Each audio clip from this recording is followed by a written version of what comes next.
जय जय श्री राधे कृष्णा। आप सभी को सावन मास के कृष्ण पक्ष की कामिका एकादशी की हार्दिक शुभकामनाएं। आज की इस वीडियो में मैं आपको सुनाने जा रही हूँ कामिका एकादशी व्रत की बड़ी ही दुर्लभ कथा।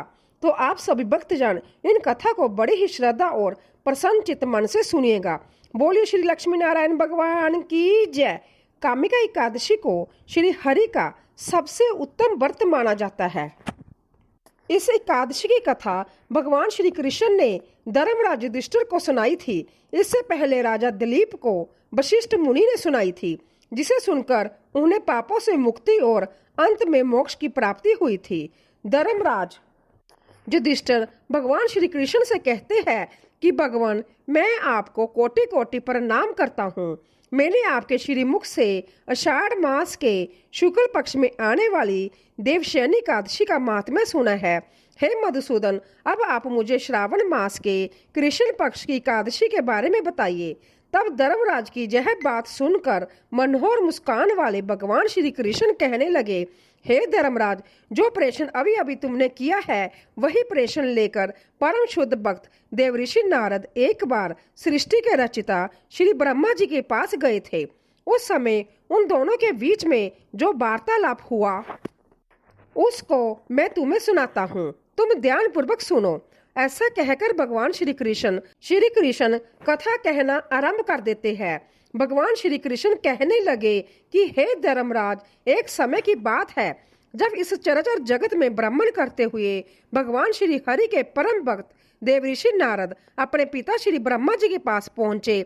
आप तो जानते ही हैं कि नारद मुनि सदा विचरण करते रहते हैं और उनके मन में सदैव कोई ना कोई जिज्ञासा और लोक हित के लिए कोई ना कोई प्रेषण होता है। हाँ, यही परम सत्य है कि उनका प्रेषण सदैव मनुष्य के हित के लिए ही होता है। तो ऐसा ही एक प्रेषण उन्होंने श्री ब्रह्मा जी से पूछा। कहने लगे, हे कमल आसन, हे परमपिता पवित्र, श्रावण मास के कृष्ण पक्ष में कौन सी एकादशी आती है? उसकी पूजा विधि क्या है? इस दिन किसकी आराधना करनी चाहिए और इस व्रत से क्या लाभ होता है? कृपया मुझे बताइए। नारद मुनि की बातों को सुनकर, उनका प्रेषण सुनकर श्री ब्रह्मा जी कहने लगे, हे नारद, लोक कल्याण के लिए जो तुमने मुझसे प्रेषण पूछा है, अब उसका उत्तर भी सुनो। श्रावण मास के कृष्ण पक्ष में आने वाली परम कल्याणी एकादशी को कामिका एकादशी कहा जाता है और यह एकादशी इतनी पावन, इतनी पवित्र होती है कि उसके स्मरण और श्रवण मात्र से ही वेदों में वर्णित वाजपेयी जग करने का फल प्राप्त हो जाता है। जो मनुष्य इस एकादशी के दिन चतुर्भुज रूप में शंख चक्र गदा और पद्म धारण किए हुए भगवान श्री हरि की पूजा करता है, उसे जो फल मिलता है उसे सुनो। जो फल गंगा, काशी, नैमिषारण्य और पुष्कर स्नान से मिलता है वह विष्णु भगवान के पूजन से मिलता है। जो फल सूर्य और चंद्र ग्रहण पर कुरुक्षेत्र और काशी में स्नान करने से, समुद्र वन सहित पृथ्वी दान करने से, सिंह राशि के बृहस्पति में गोदावरी और गंडकी नदी में स्नान कर से भी प्राप्त नहीं होता, वह भगवान विष्णु के पूजन से मिलता है। जो मनुष्य श्रावण मास में भगवान श्री हरि का पूजन करते हैं उनसे देवता, गंधर्व और सूर्य आदि सब पूजित हो जाते हैं। अंत्य पापों से डरने वाले मनुष्य को कामिका एकादशी का व्रत और विष्णु भगवान का पूजन अवश्य में करना चाहिए। पाप रूपी कीचड़ में फंसे हुए और संसार रूपी समुद्र में डूबे मनुष्य के लिए इस एकादशी का व्रत और भगवान विष्णु का पूजन अंततः आवश्यक है। इससे बढ़कर पापों के नाश का कोई उपाय नहीं है। हे नारद, संभव भगवान ने यही कहा है कि कामिका एकादशी के व्रत से जीव कुजोनि को प्राप्त नहीं होता। जो मनुष्य इस एकादशी के दिन भक्ति पूर्वक तुलसी दल भगवान श्री हरि विष्णु जी को अर्पण करते हैं वह इस संसार के समस्त पापों से दूर रहते हैं। विष्णु भगवान रतन, मोती, मणि तथा आभूषण आदि से इतने प्रसन्न नहीं होते जितने तुलसी दल से होते हैं। तुलसी दल पूजन का फल 4 बार चांदी और 1 बार स्वर्ण के दान के बराबर होता है। हे नारद, मैं संभव भगवान की अति प्रिय तुलसी देवी को सदैव नमस्कार करता हूँ। तुलसी के पौधे को सींचने से मनुष्य की सभी यातनाएं नष्ट हो जाती है। दर्शन मात्र से सब पाप नष्ट हो जाते हैं और स्पर्श से मनुष्य पवित्र हो जाता है। कामिका एकादशी की रात्रि को दीपदान तथा जागरण के फल का महात्म्य चित्रगुप्त भी नहीं कर सकते।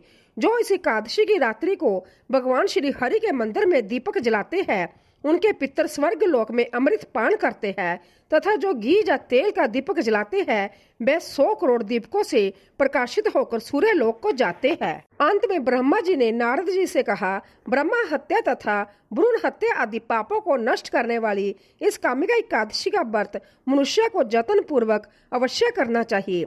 व्रत करने पर तो सभी कामनाओं की पूर्ति होती ही है। इस कामिका एकादशी के महात्म्य को श्रद्धा पूर्वक पढ़ने जा सुनने वाले व्यक्ति के समस्त पाप नष्ट होकर उसे विष्णु लोक की प्राप्ति हो जाती है।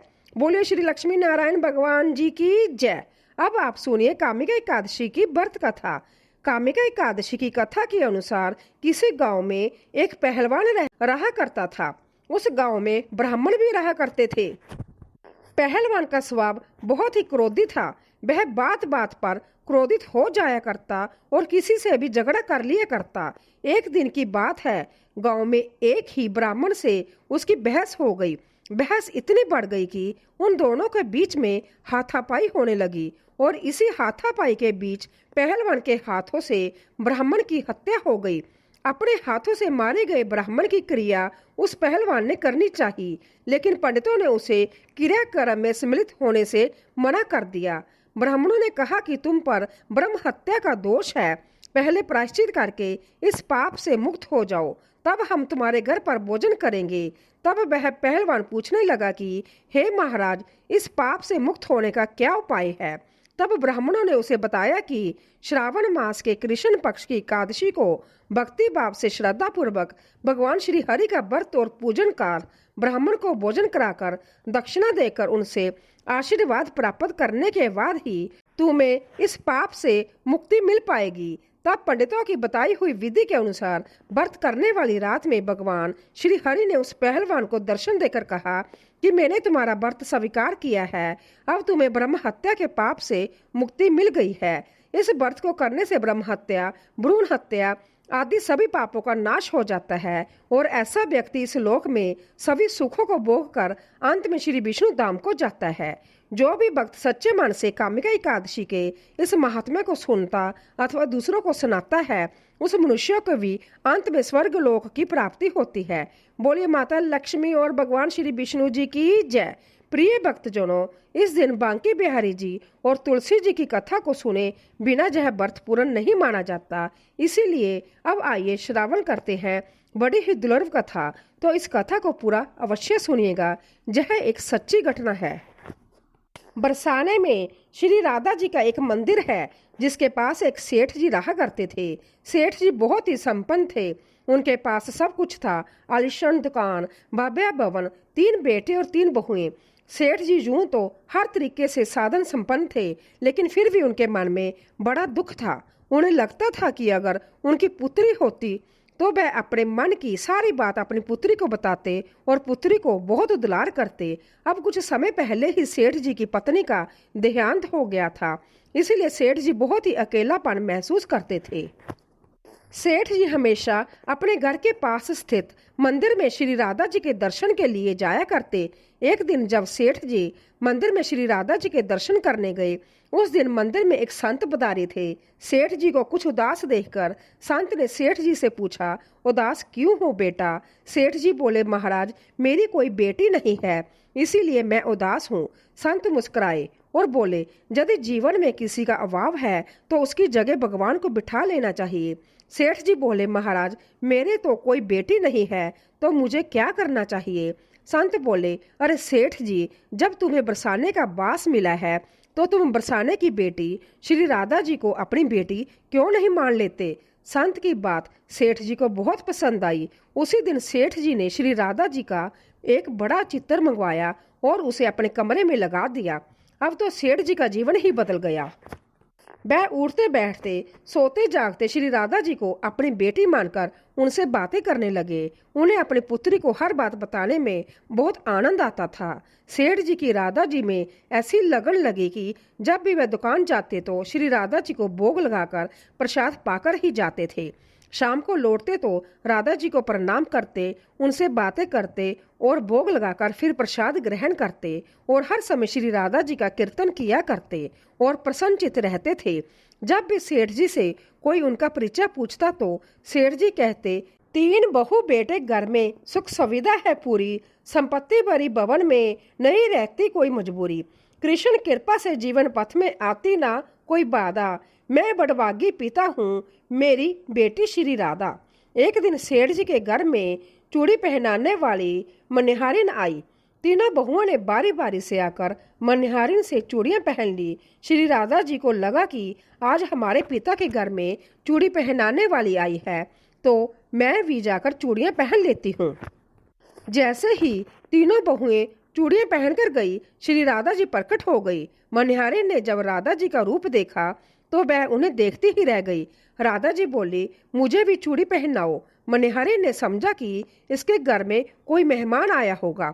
यह सोचकर मनिहारिन ने राधा जी को चूड़ियां पहना दी।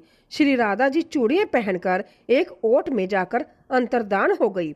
सभी को चूड़ियां पहनाकर मनिहारिन हमेशा की तरह चूड़ियों का पैसा लेने सेठ जी की दुकान पर चली गई।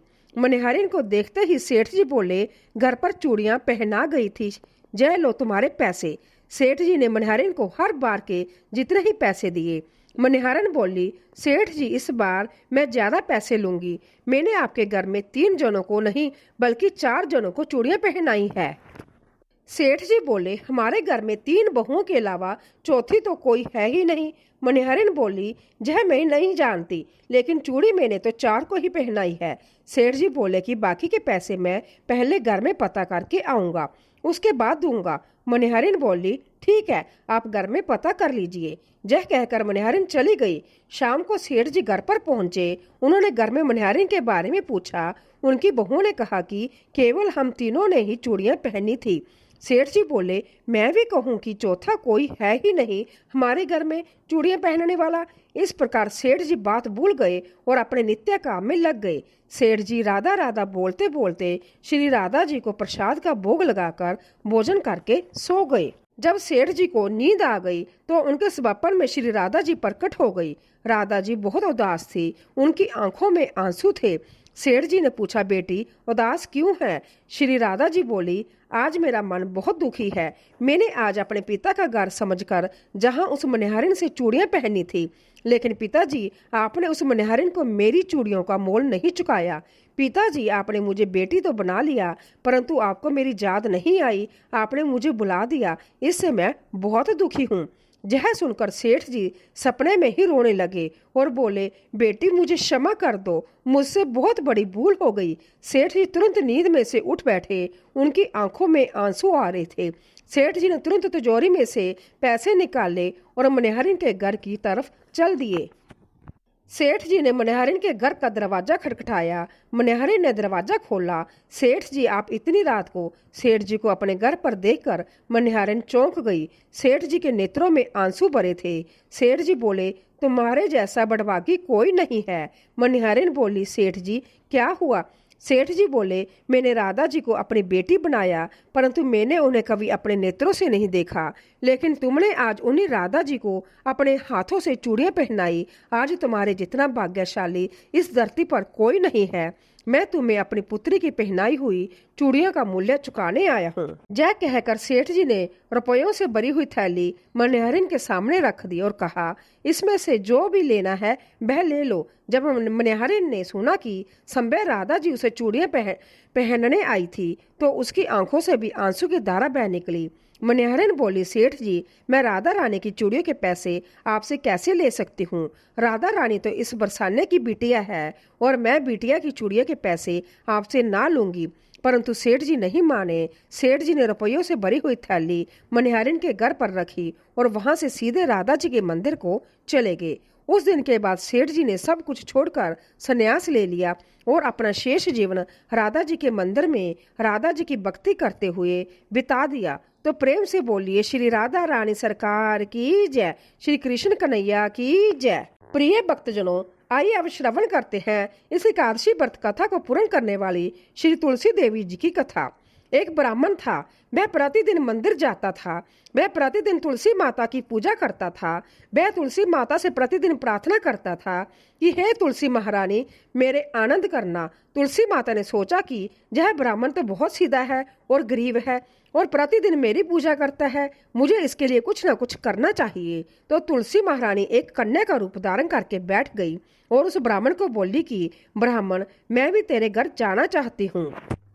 ब्राह्मण ने सोचा, 6 लड़कियां तो मेरे पहले से ही है और 7 लड़कियों का मैं कैसे पालन पोषण करूंगा, लड़कियों की शादी कैसे करूंगा, मेरे पास तो कुछ ऐसा है भी नहीं है। यह विचार करके वह बहुत ही परेशान रहने लगा। उसको तो भोजन भी नहीं बा रहा था।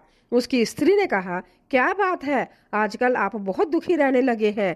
तो इस पर ब्राह्मण बोला कि मैं मंदिर जा रहा हूँ, वहां पर एक छोटी सी सुंदर सी कन्या बैठी है और वह कहती है कि ब्राह्मण, मैं आपके घर आऊंगी। तो उसकी पत्नी बोली, अरे इसमें परेशान होने की क्या बात है, आ रही है तो आने दो। ब्राह्मण बोला कि पहले से अपनी 6 बेटियां हैं, उनकी भी अपने को शादी करवानी है। तो इस पर ब्राह्मणी बोली कि अरे यह कोई बात नहीं, अपनी 6 लड़कियों की शादी करवाएंगे, वैसे 7वीं की भी करवा देंगे, अपनी 7 लड़कियों की शादी के साथ में ही करवा देंगे। अब अगले दिन जब ब्राह्मण मंदिर गया तो उस छोटी कन्या ने पूछा, ब्राह्मण, मैं आपके साथ घर आऊंगी। तो ब्राह्मण बोला, हाँ बेटी चलो। उसको वह घर ले आया। तुलसी माता के कन्या रूप में ब्राह्मण के घर आने से ब्राह्मण के घर बहुत ही आनंद हो गया। घर में लक्ष्मी की बारिश होने लगी। जब ब्राह्मण 7 कन्याओं की शादी के लिए वर ढूंढने लगा तो उस छोटी कन्या ने कहा कि मेरे तो शालिग्राम जी के मंदिर में जाकर शालिग्राम जी को बोलना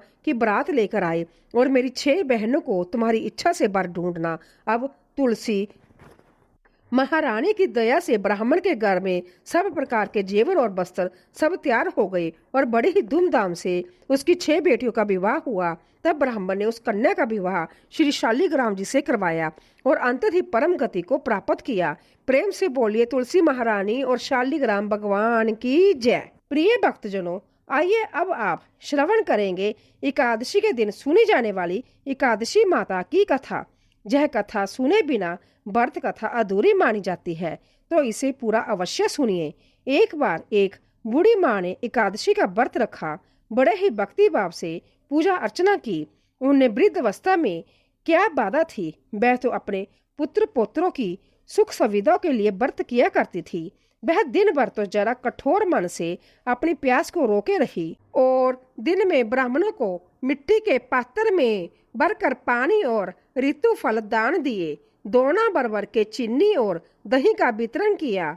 उन्हें गर्मी के कारण बहुत बेचैनी हो रही थी। इस कारण वह बहुत देर तक पानी में पड़ी रही, मुंह धोती रही, तब कहीं थोड़ा बहुत धैर्य बंद पाया।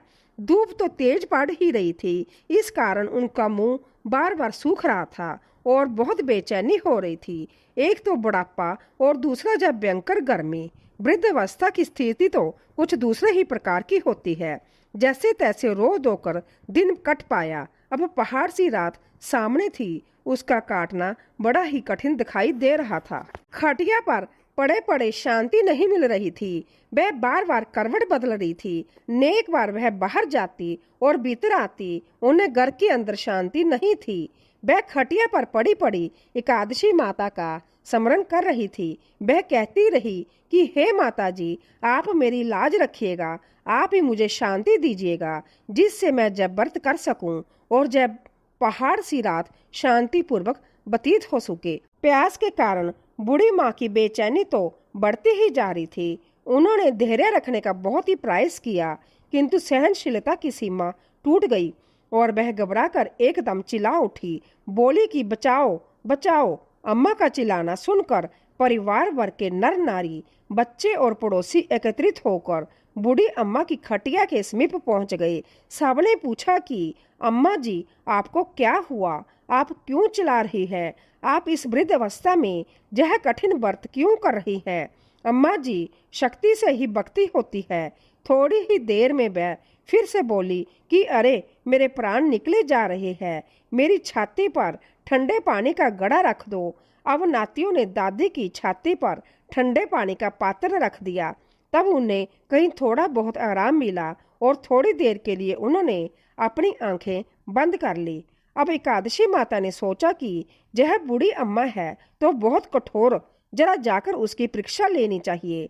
वह आधी रात को मुर्गा बनकर बांग लगाने लगी। मुर्गे की आवाज सुनकर दादी जल्दी से उठी और बाहर जाकर आसमान की ओर देखा। आसमान में कहीं उन्हें प्रातःकालीन तारा नजर नहीं आया। वह सोचने लगी कि यह मुर्गा क्यों और कैसे भूल गया। उन्हें प्यास तो लग ही रही थी। थोड़ा बहुत उनका मन भी विचलित हो गया। अंत में उन्होंने दृढ़ निश्चय कर लिया कि मैं अब व्रत को पूरा करके ही छोड़ूंगी, चाहे भले ही मेरे प्राण क्यों ना निकल जाएं। यह सोचकर वह खटिया पर शिथिल होकर लेट गई। थोड़ी देर में एकादशी माता ने उनके फिर से परीक्षा लेनी चाहिए। एक छोटी सी बालिका एक गिलास में शरबत लेकर उनके सिरहाने आकर खड़ी हो गई और जोर से बोली, दादी जी, सवेरा हो गया है, अब हाथ मुंह धोकर शरबत पी लीजिए।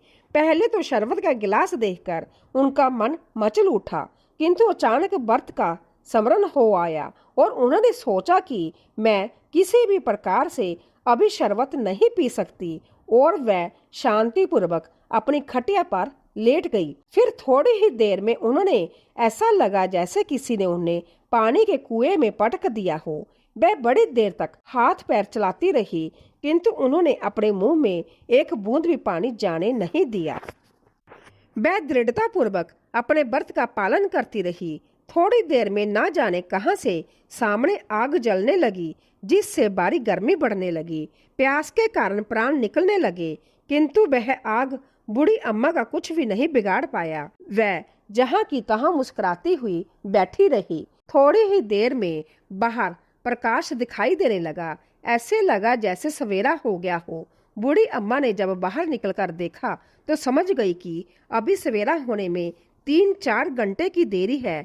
यह जानकर वह शांतिपूर्वक इधर उधर घूमने लगी। फिर एकादशी माता यह बात अच्छी तरह से समझ गई कि यह बूढ़ी अम्मा किसी भी प्रकार से अपने व्रत से नहीं टल सकती है। वह उनके सत्य व्रत को अच्छी तरह से समझ गई। अब सवेरा होते ही बूढ़ी माता ने स्नान किया, भगवान का पूजा पाठ किया, एकादशी की कथा सुनी, ब्राह्मणों को दक्षिणा देकर भोजन कराया। तब कहीं जाकर उन्होंने व्रत का पारण करके जल ग्रहण किया।